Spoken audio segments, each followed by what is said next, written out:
That was like very, very hackerish. It's very technical. Coming up on this episode of Up for Debate, it's Star Wars Day, which means we naturally have to talk about Star Wars. Now, you may be saying, John, we've done this show before. No, we're talking Rogue One. We're talking Last Jedi. We're talking about the greatest film franchise ever made. It's Star Wars Day, and it's coming up now on an all-new Up for Debate. This is Up for Debate, episode number 80, recorded May 4th, 2017. May the 4th be with you. Hello, everybody. Welcome to this episode of Up for Debate. I'm Sean Jennings, joined as always by our favorite Jedi. I don't know, Matt. Are you with the Rebels, or are you on the dark side, the light side, or the dark side? I'm definitely an Ewok at best, Sean. Actually, let's Matt, face it. I know you're joking, but yeah, that's kind of true, actually. Come on, I wasn't really joking. That was a pretty serious statement right there. I think it's a compliment. Yeah, you know what? The Ewoks win in the end. People like the Ewoks. They're funny. Yeah. How was my favorite Naboo starfighter pilot doing today? Is that the character what character would I be? Sure. You know what? You'd probably be the bartender at the Mos Eisley Cantina. No, I'm pretty sure is a droid. I think I could tell you'd probably be like a pretty good or you would be one of those the stormtroopers that weren't in costume that just hit the buttons. You'd be one of those guys. The people who sit at the desks and with with those doofy looking helmets. Yeah, exactly. Yeah. Wow. Just I don't know what's going on. I just work here. I kind of cash my paycheck. And you always wonder what's their home life like. They just work their 8 to 5. Yeah, it's their 8 to 5, and they commute back to Dantooine or wherever it is they live. Yeah, see their families. Yeah, I bet you get a pretty good pension working for the Empire. At least you used to. I'm sure the death benefits are really good. Yeah. Now, Matt, let me ask you, what would be the most insulting character to be compared to? If someone said, you're... Really? I would say C-3PO. No, why would that be He's the most C-3PO? Annoying character. He's very annoying, but at least he is well versed in over 20 million forms of communication. That's not right. He's an annoying nerd. No, come on. At least Jabba gets the ladies, not by choice, but you take what you can get when you're a slug. He's big and fat though, and really greasy. Yeah, I think that's easily the most he's insulting large and in charge. Okay. I don't know. Maybe he's not the best character to defend. Oh, you know what? Maybe that little monkey guy that hangs out with Lando Calrissian when they're flying in. Oh, actually, you know what? We're doing this all wrong. It's Jar Jar Binks. He's not really part of the... I watched the movies where he's edited out. There's Is there a special edition for that? There's a big... Yeah, actually, you can watch the... pretty sure they have it up on YouTube. You can watch it without the Jar Jar. That's...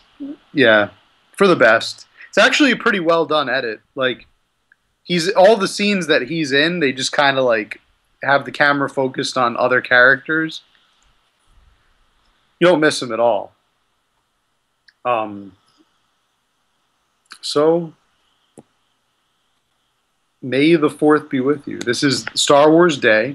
It is. We're talking Star Wars. We are. Now, folks may remember, shit, I should have had the number in front of me. Hang on, let me look it up. For the folks at home, we did a whole episode on Star Wars. Do you remember that, Matt?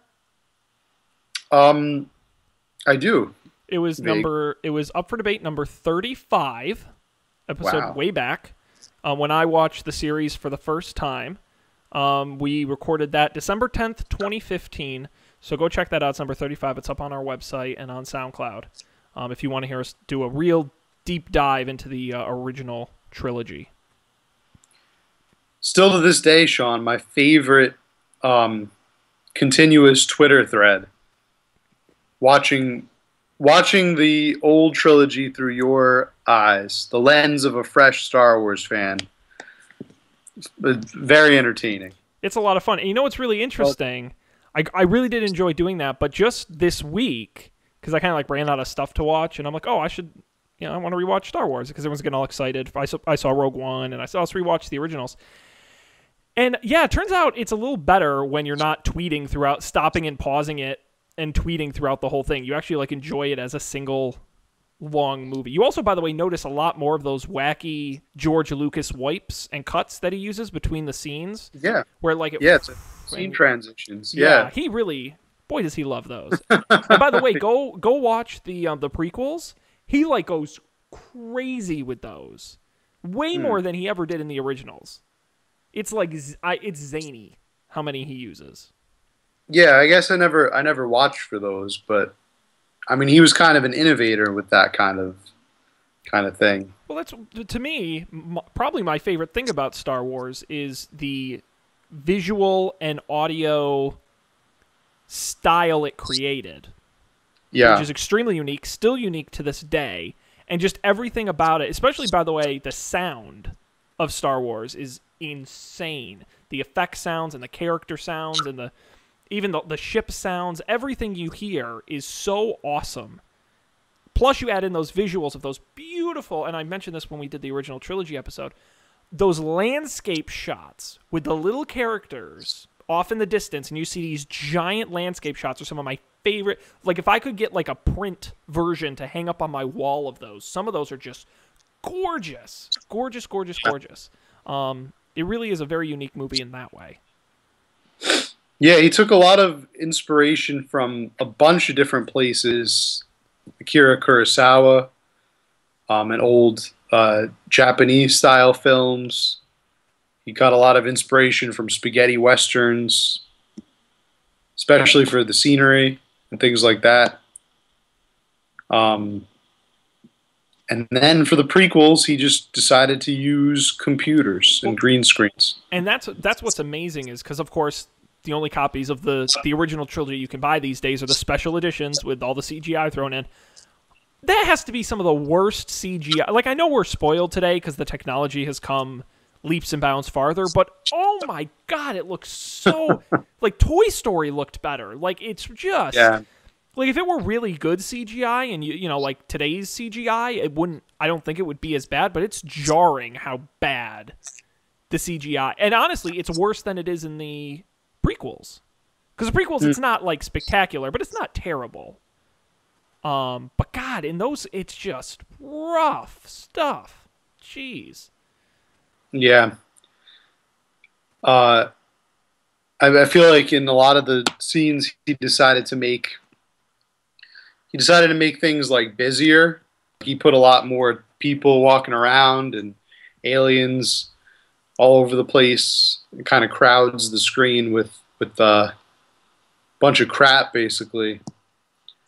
I don't think that was the best move for redoing. And also you got, like, he takes old scenes and he redoes them, but they're a lot worse. Like the pit monster and the carcoon. I don't know why it has a beak now, but then whenever it tries to eat people, like, instead of the people just falling into the pit, they are getting eaten by this beak monster. But if you look in the movie, it looks really stupid because they crawl up and then basically just disappear right when they get to the beak, and like they're like very obviously edited out. Well, and some of that I get, right? Where, you know, when you go and you listen to the commentary of Lucas talking, and, you know, they made the movie on a small budget in a very limited amount of time, and they ran into issues because they were doing things no one had ever done before.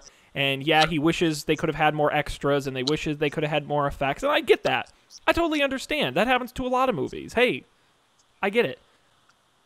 That doesn't make it okay for you to go and add... You just have to accept the fact that's the case. And by the way, I agree. Watch Force Awakens. Watch Rogue One. There's some really good busy scenes with people walking in front of the cameras and busy crowds. And, like, if you shoot the scene with it intending to be that way, then it's not that bad, right? But when you just kind of add them in and the actors aren't responding to them because they weren't there originally, and this camera isn't moving in a way where it makes sense because they weren't there originally, that's where it gets really weird. That's where it doesn't make again, I get a good example is the scene with Jabba and Han in A New Hope, right? That with CGI Jabba the Hutt, a scene, by the way, that was cut from the original film because it was just they didn't have time to go back and do the character in time for the film's release. So that was a deleted scene that was added in for the special editions.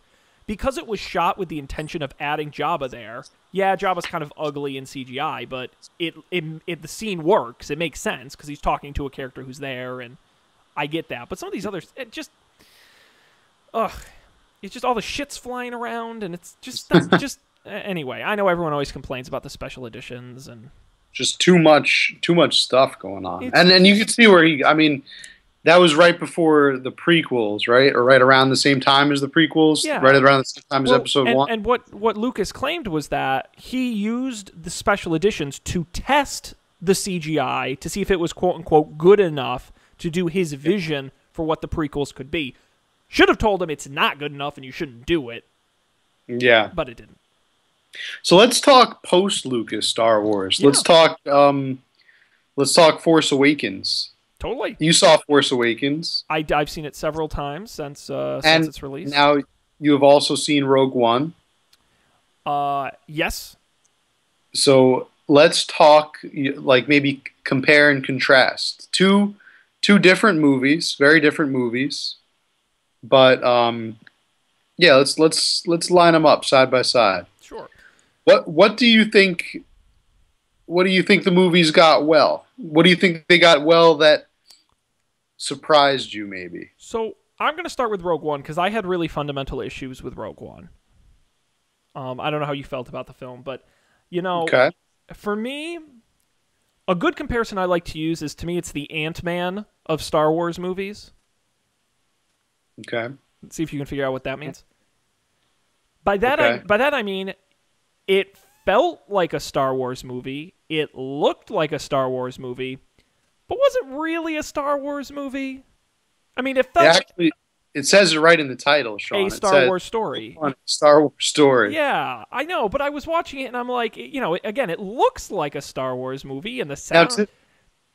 To me, that including that line in the title kind of is a little bit of an omission of guilt. I feel like from the creators. I feel like they're like, oh, see, it's a Star Wars story. Don't worry, we promise. And was it a Star Wars story? I say yeah. It was a Star Wars story. It was a story definitely told in the Star Wars universe. Did it have to be told?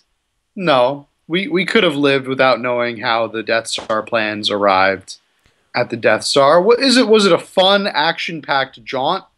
Yeah, totally. I thought it was a pretty fun movie. I really liked that it showed it told a very human story, and it told a story that was very or very gray and not very black and white. It told, I think there was a lot of shades of gray.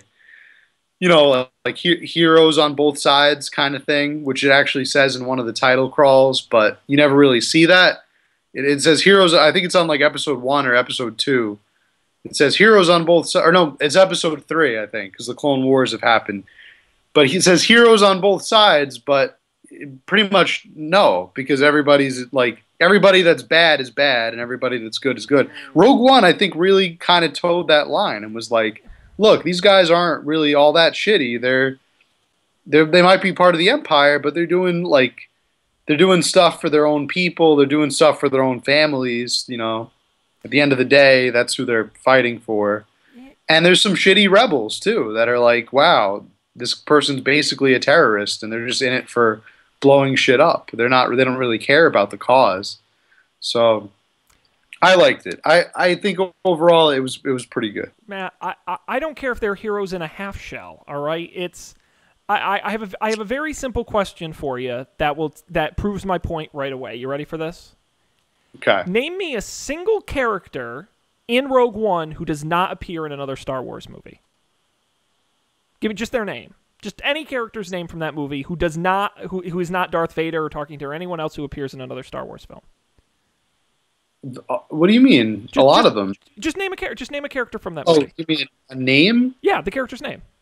The girl who's part of the rebellion. Sure, and she doesn't. She doesn't have a name. Forgot all the names. I don't remember. I'm not good. That's my point. Those characters are so useless. Like honestly, He again. died.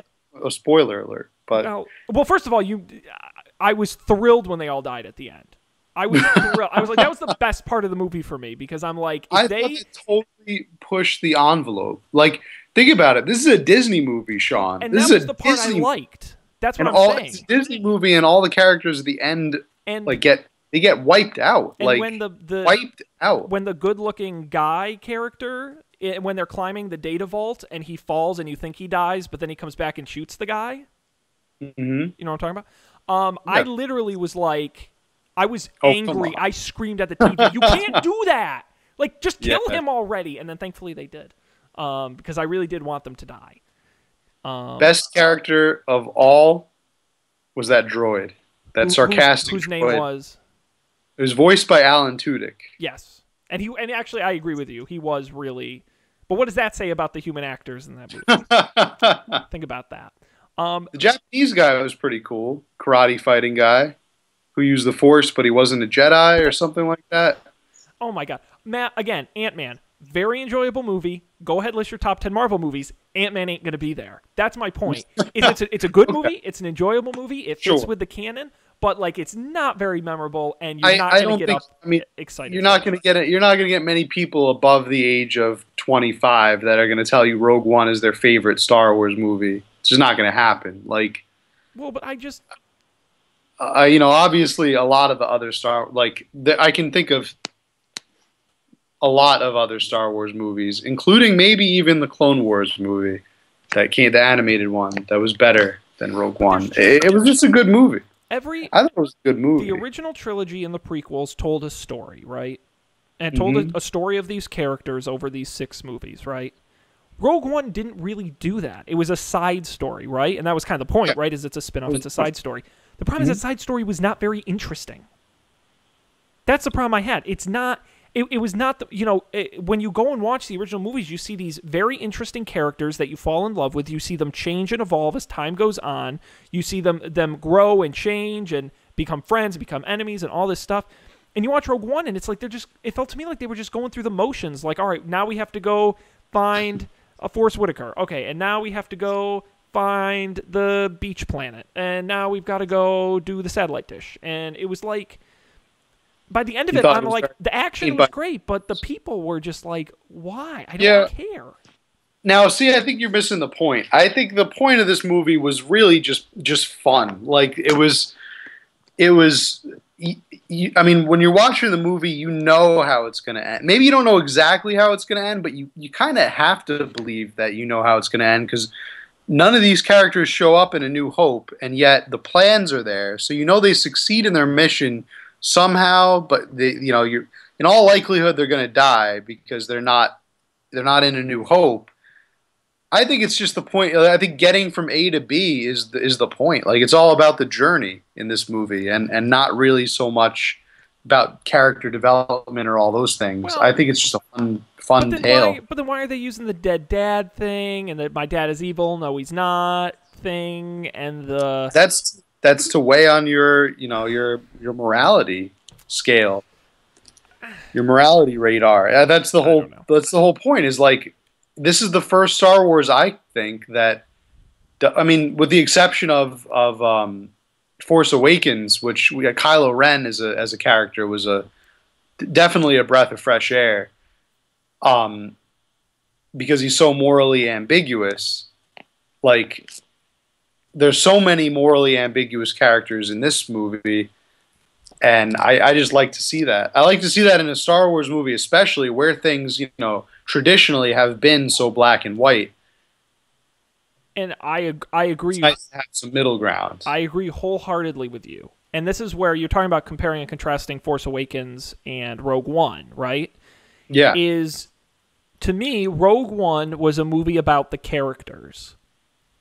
No, I'm sorry. Force Awakens was a movie about characters, where it really took the time to explain Finn's backstory, why he feels the way he feels, Rey the exact same way, Kylo Ren, I felt they could have done a little bit more of that, but they did a good enough job. And by the end of that movie, you understand their motivations and you understand their feelings, and you root for these characters or root against them when they're doing bad things, right?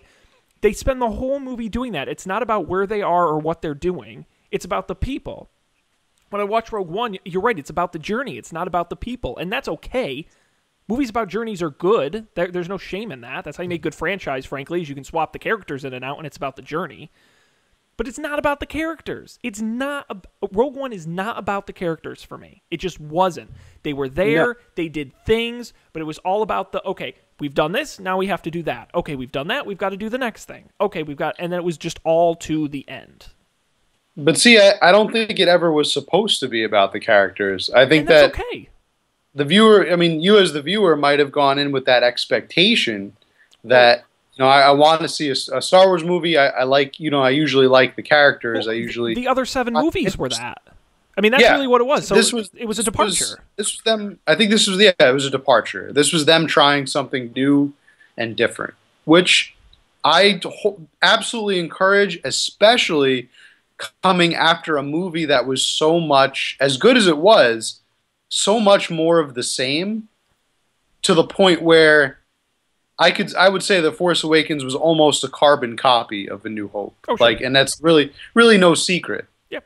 I really liked Rogue One was just so new directly compared to Force Awakens. Try not to compare it to any of the original movies, because it's not like any of them. Or the prequels. It's not like any of the prequels either. It's a standalone movie, which is brand new for Star Wars. I mean, it's so different that they didn't even have a title crawl in the beginning. Total departure from Star Wars tradition. But I mean, their plan is, and this is Disney that we're talking about here, so they've got a master plan. Their master plan is to make a lot of money. Is to make a lot of money. And, they're going to probably, definitely have video games about this already. They're going to probably have more. Comic books. They're going to have toys and other things, all over the place.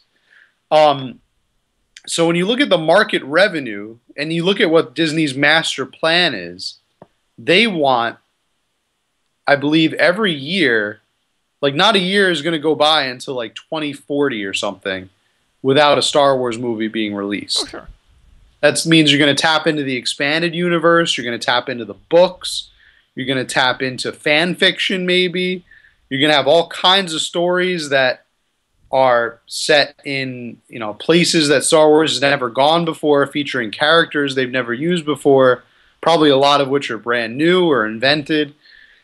They've got a lot of stories to tell, I guess is what my point is. And this is the first of many. So this is kind of the new direction that Star Wars is going to be going in.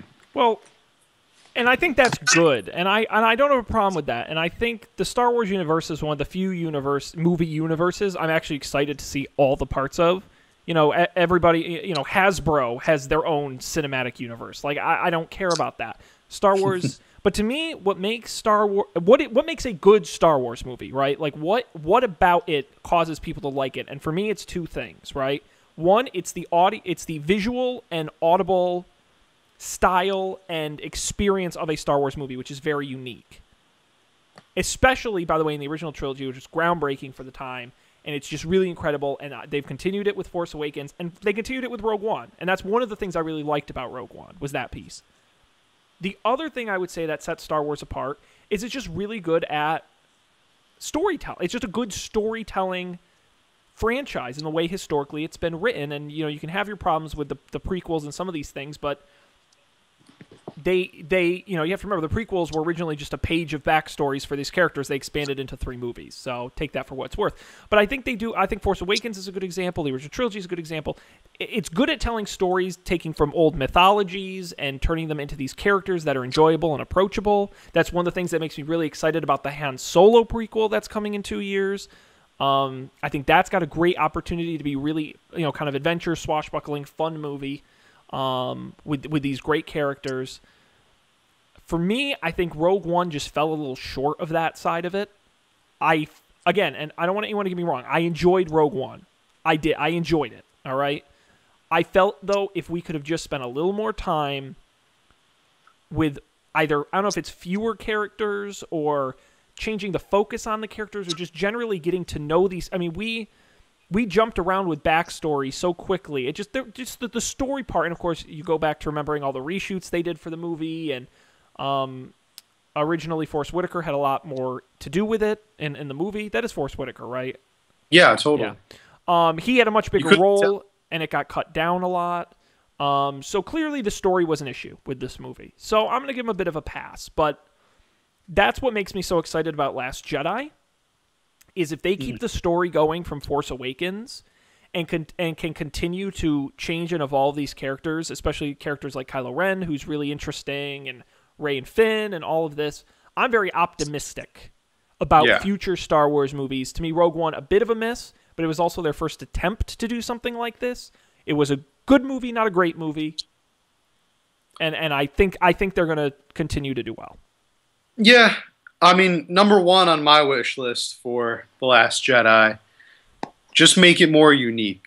Like, stop borrowing from old material. Like, I don't want to go into the movies. Like, I don't want to, like, I'm fine if they take some influences, but I don't want to go into that theater and feel like I'm watching Empire, like a remastered version of Empire Strikes Back. Like, because that's what I really felt like when I was watching Force Awakens. It really just felt like a rehashed New Hope.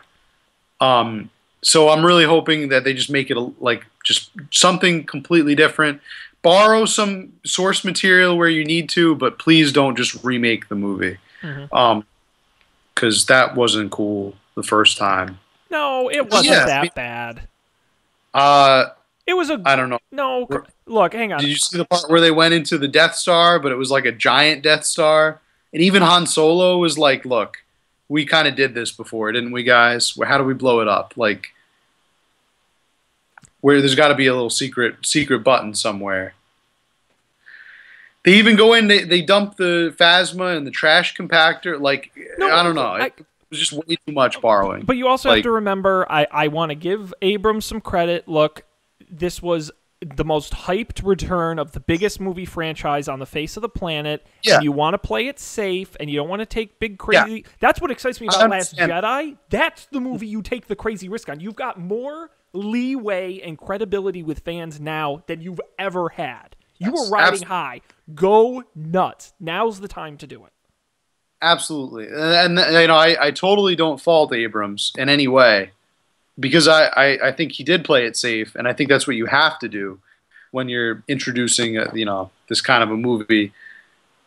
But now that the hype is up, the hype has been satiated, the Star Wars fans are back and people are ready. Like, do something different. This has got to be like you got to make it your own thing now. Like, I don't know. But the standalone movies, I think, getting back to the standalone movies, gives directors and writers in general just a fantastic chance to bring back the expanded universe, which actually even George Lucas kind of discredited or disowned. Like, he was like, I don't know if you remember, but around the time he sold the franchise to Disney, he said, like, all of the expanded universe, with the exception of, I don't know, I think it was like any of the Clone stories or something, like there was some specific brand, Rebels maybe, was not canon, was made uncanon. So, like, I'm looking forward to, like, I think that was a strategic ploy to do that, because now you can take all those stories and you can hand pick them one by one and reintroduce them as canon in future movies. I think that's a great move, and I'm looking forward to that.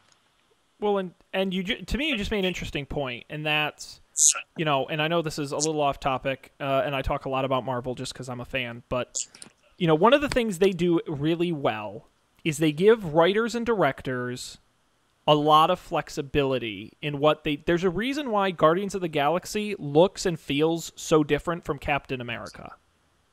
And that's why you see the trailers for Thor Ragnarok, which looks way different from all the other Thor movies. The reason for that is because they've given different writers and directors the freedom to make those movies what they want. The biggest problem I have with DC is Zack Snyder gets in there and makes all the movies look the same.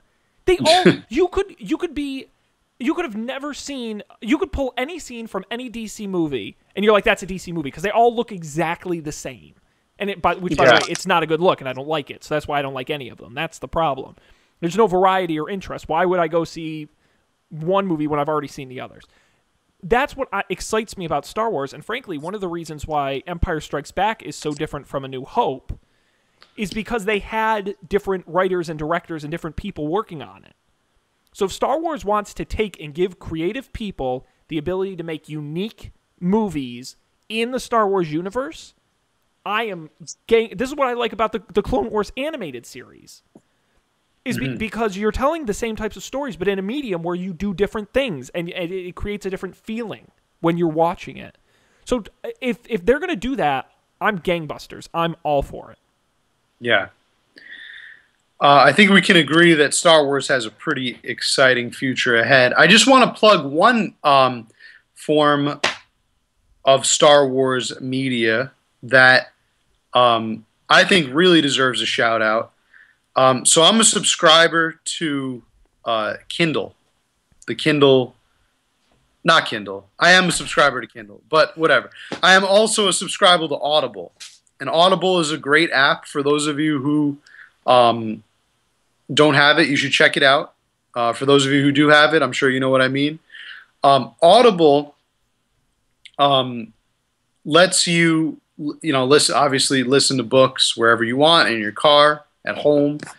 The Star Wars Audible books, the Star Wars audio books in general, are so far the best audio books that I have read.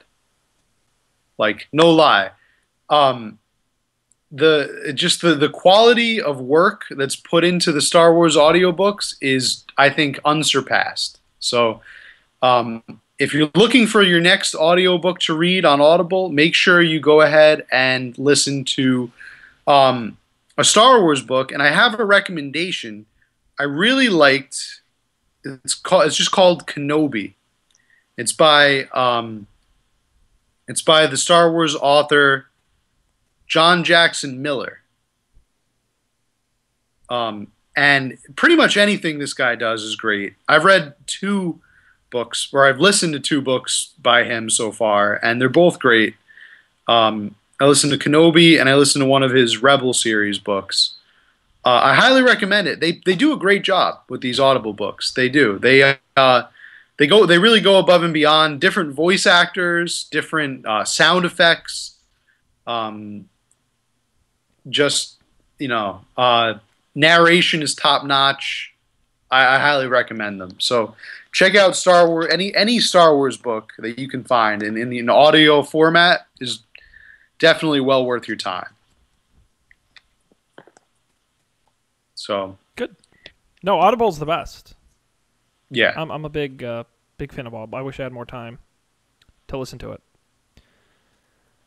but I don't. All right, Matt. What else? Anything else about Star Wars while we're chatting about it? By the way, I'll remind everybody, if you're watching live, you can call in. We have the phone number. I forgot to mention at the top of the show. If you're watching live, you have a thought about Star Wars, you can call in, chat with us, tell us we're horribly wrong or terribly right.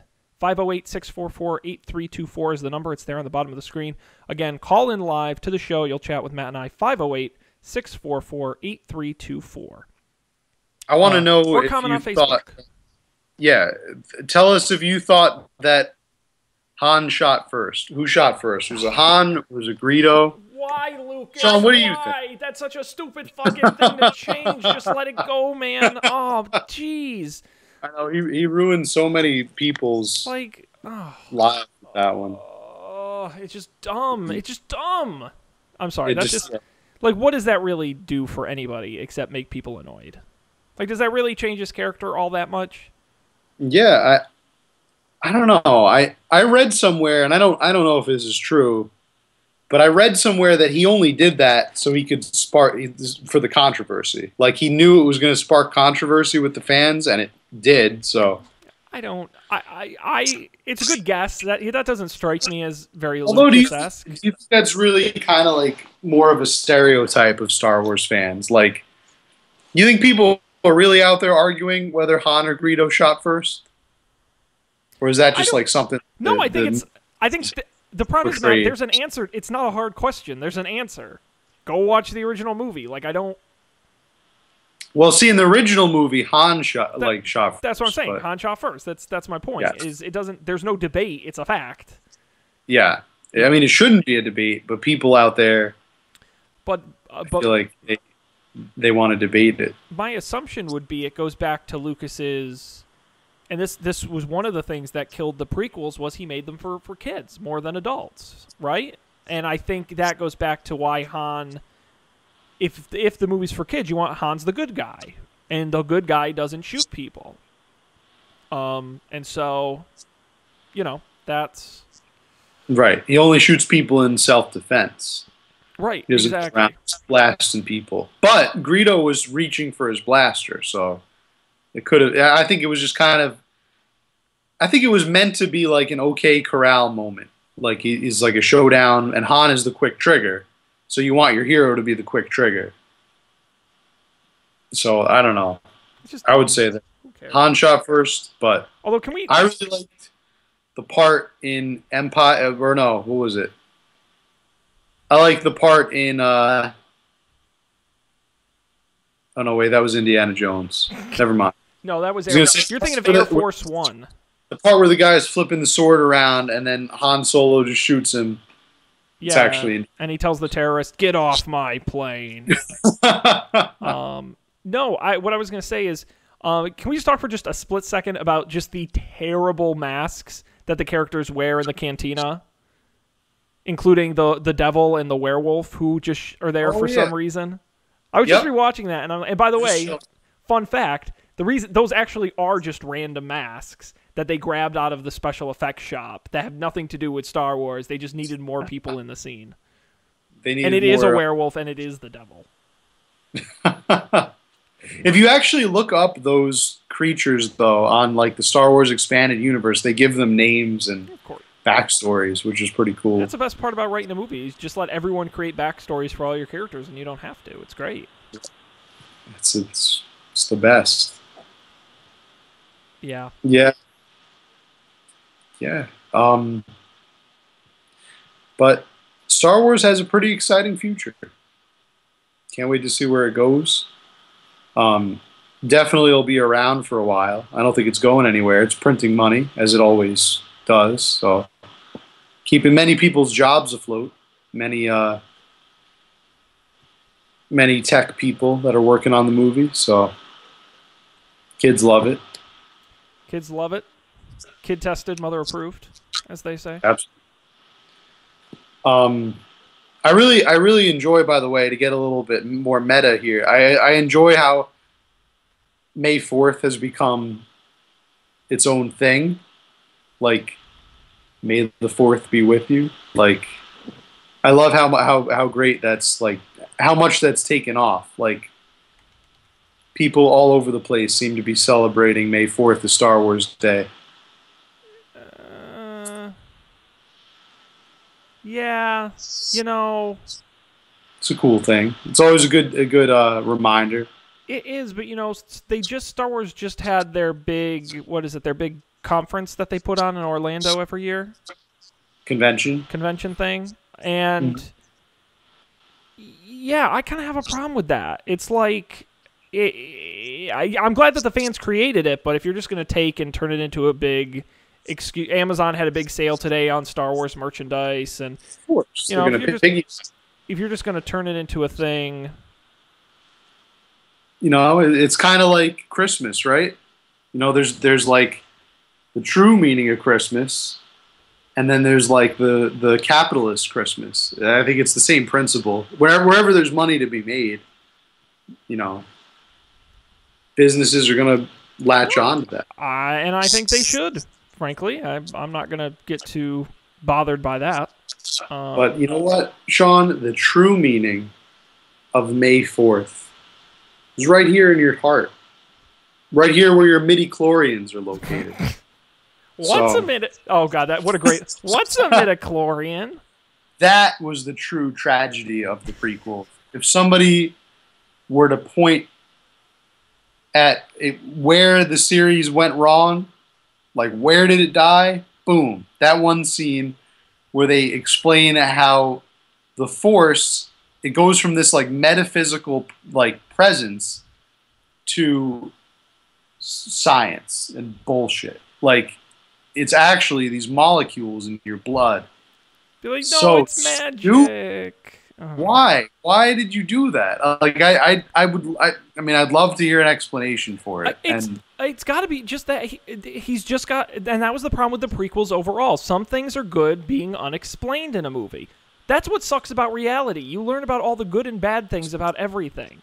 That's a great thing about movies, is you only know about the parts in the movie. Like, let the Force be a mystery. Don't go breaking it down and being like, well, you know, it appears in the molecules in certain people's blood. Because then it's like, then you open yourself up to all kinds of plot holes. Like, you know, did they test Yoda's blood? Like, did they test, like, there are some people who can use the Force but aren't Jedi, like that Japanese guy from Rogue One. Did they test his blood? Like, is he actually a Jedi?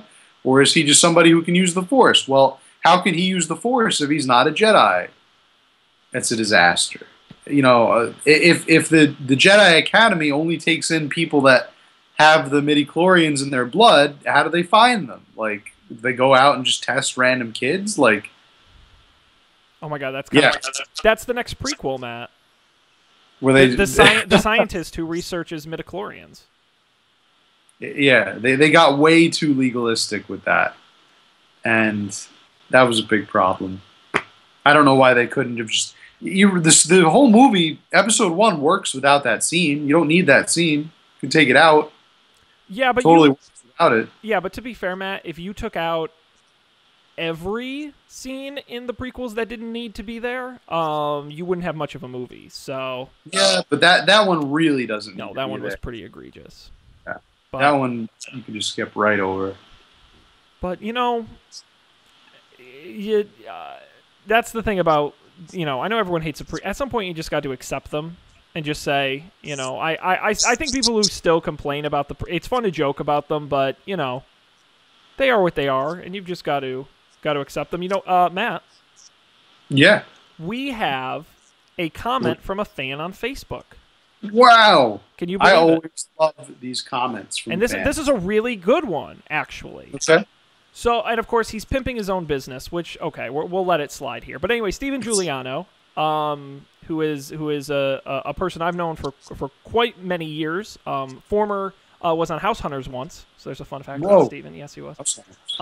He is the owner of Extra Magic Trips, which is a vacation planning group specializing in Disney vacations. This man knows more about Disneyland than anyone on the planet, and I would say if you're out there and you are looking to plan a Disney trip, Extra Magic Trips, Steven is your guy. He's the man. But he said, curious to see what you guys think about the new Star Wars land coming to Walt Disney World and Disneyland. As a huge Disney Parks fan, and he pimps the name of the business, Extra Magic Trips, and someone who has never seen a Star Wars movie, hey, welcome to the club, Steven. I'm impressed with the developments that I've been seeing so far. Sounds like it's going to be a completely immersive experience. Matt, I don't know if you've been following this. What do you think about Star Wars Land? Wow. You know, I think it would be a good way to introduce young potential fans to the franchise. If I had kids, I would bring them to Star Wars Land, absolutely. I remember, it's really funny, and it just kind of goes to show how far Star Wars has come, even in our lifetimes. I remember when I went to Disney World, one of my fondest memories was going to the MGM Studios. There was one Star Wars ride. It was like a flight simulator. Star Tours. So yeah, Star Tours. Exactly. Kudos to you for remembering the name.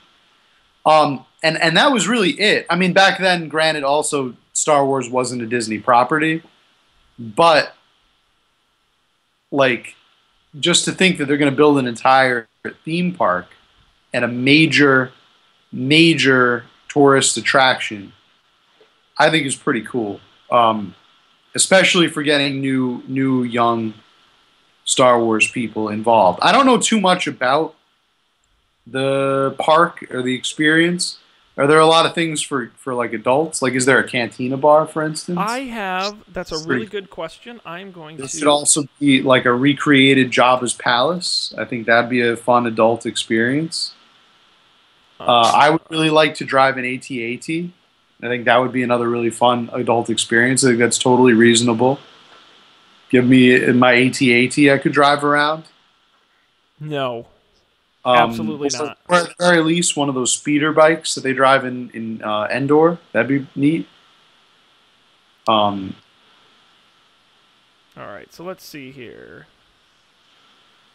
They're building at least 2 full-sized walkers. You can't drive them. Whoa. You can't drive them? No, you can't drive them. What, are they just there? They're just there. Riders will also separately. Riders will embark what's being called a secret mission, where you actually enter the Millennium Falcon, and you actually get to pilot the ship.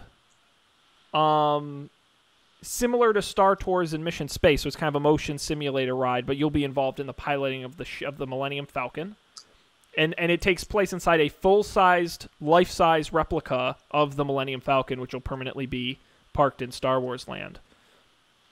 Nice. There's also another attraction that just basically says an epic Star Wars adventure that puts you right in the middle of a climactic battle between the First Order and the Resistance, but they don't say more than that. Let's see. There's also.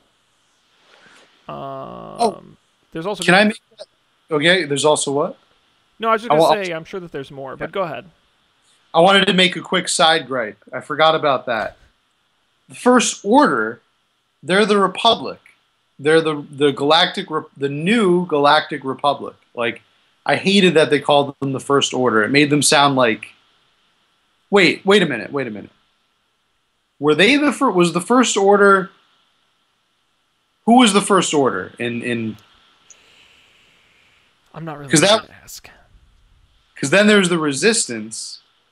Like, okay, I think the Resistance were actually the rebels, right? Like Leia and Han, all them. Yes. Okay, scratch what I just said. Forget it. We'll edit it in post. We won't edit it in post. No, we never do. The Resistance, uncut all the time. The Resistance was not really like. Why are they the Resistance? They're the ones in power now. They overthrew the Emperor. The Empire is over. Guess what? They're in charge. Like, if anything, the what they call the First Order should be the Resistance, because they're the ones that are doing the resisting against the new power, which is actually the new Galactic Republic in the books. I really like kind of. I mean, a very small gripe, but still worth mentioning. And I think a lot of fans, Matt, will share that. When it comes to Star Wars, there is no gripe too small. To have. This is for sure. I'm sorry, I interrupted your description of Star Wars Land. That was most of it. I mean, they're just starting construction, and you know, it's under construction. But it does seem, if you look, I don't know if you've seen the previews have been coming out this week for the new Avatar Land, a much worse movie to make a theme park out of. But it seems to really follow this trend Disney is moving into of these super immersive parks. Because a lot of their parks are like, the rides are really good, but the stuff around the rides is kind of like, okay.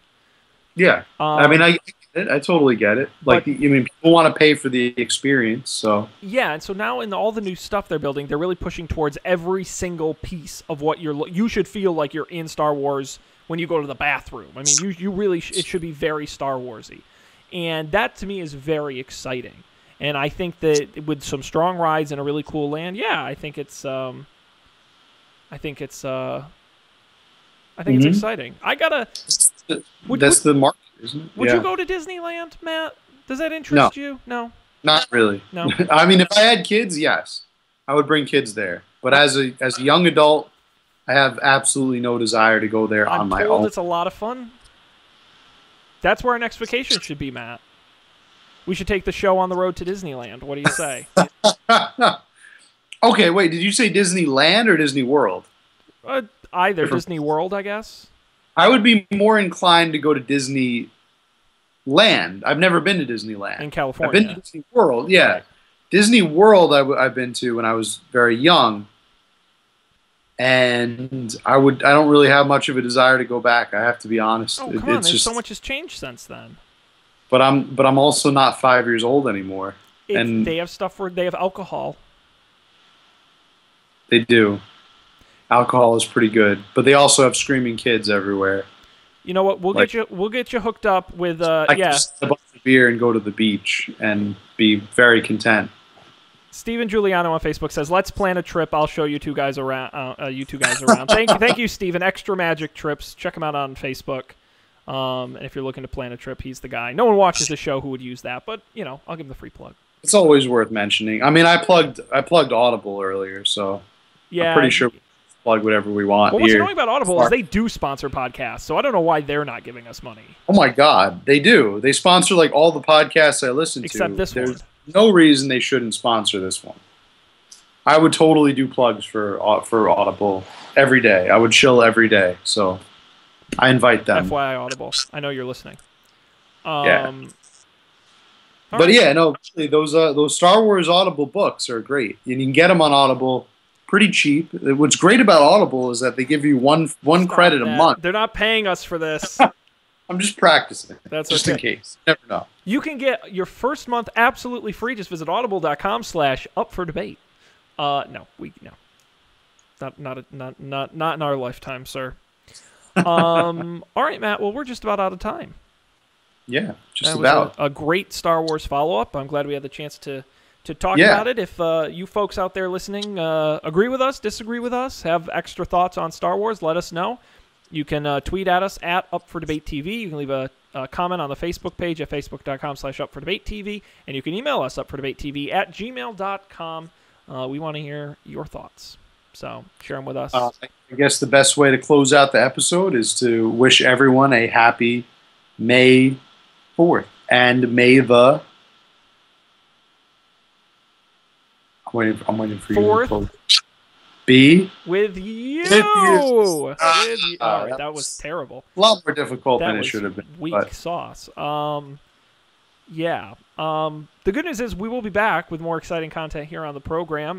You can listen live Thursday nights at depends, but roughly 6:30 Central, 7:30 Eastern on our Facebook page at facebook.com/UpForDebateTV.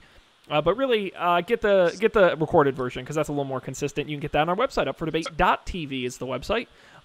You can click. All the episodes are there, audio, video, the whole 9 yards. You can also click the subscribe button up at the top, and there you will see links to us on SoundCloud, iTunes, Stitcher Radio, Google Play Music, the RSS feed. We're in most podcast players, the video version on YouTube, and all those places to follow us I listed earlier. Anything else, Matt, before we send them out? nope. My favorite Star Wars character name of all time, Kit Fisto. Which character is that? Kid Fisto? You don't know who Kid I don't Fisto is? remember. He's the one, I'm pretty sure, who has all the tentacles, I think. He's a Jedi. He's definitely a Jedi. How do I describe Kid Fisto to you? What? Kit Fisto. He was killed when they did Order 66. He was in the prequels. Oh. He has all the tentacles. Okay. Yes. Yeah. Squid head guy. Yeah. He's your favorite? No, he's What a not my coolest favorite. name. It's my favorite name. That's a great name, isn't it? Kit Fisto. I feel like he really could, like that's such a Star Warsy name. Really? You're not going to go with a Boba Fett? Han Solo? No, Kit Fisto. Gotta Luke be with Skywalker? Okay, Luke is too. That's like a human name, and that's kind of a problem that I have when I listen to the Star Wars books. It kind of takes me out of the immersion. I like to get immersed when I'm listening to my Star Wars books. when I hear a name like John, or like there's somebody in the book I'm reading now whose name is Paul, like these are names that we use right here on Earth. And when we're in the Star Wars universe, I much prefer names like Kit Fisto and you know, Daz Namarick. And did you just make that one up? I did. I made that one up. I believed it though. That really could be. That would not surprise me. Yeah, and Piglo Clutarn and things like that. Did you make that one up too? Yeah, I actually did. You're really good at this. I totally believe that. I'm like, that sounds like a character. Karnarmik Yamarick. Yes! These are all, yeah, it's not hard to make up these names. We got to do a challenge where you give a name and we got to figure out if it's a real Star Wars name or a fake one, because I feel like you'd be pretty good at that. Odie Mandel. Okay, that's a fake one. That doesn't... That's actually real. No, stop that. Come on. No, it's not. I think Odie Mandel was a pod racer. He was one of the pod racers. Odie Mandel, that sounds like a lounge singer from like the 60s. Mandel. It does. You know, yeah. Or like a variety show. Odie Mandel and the Leslie sisters. I don't know, something like that. Nice Eagles. All right, now you're just naming like characters from kids' TV shows. No, that's another star. That's the name of the singer. The lady with the like lips that go out. Oh, she's the worst. Alien Lady. That song is terrible. Yep. Oh, that was why'd you remind me things of that? prequels ever did. Oh, God, she was the worst. All right, Matt, we've really got to wrap it up here, but we want to thank everybody for joining us. Matt and I will be back with more exciting content here on the show, but until then, thank you for listening, and we'll see you next time for more discussion here. Wookiee win. Not up for debate.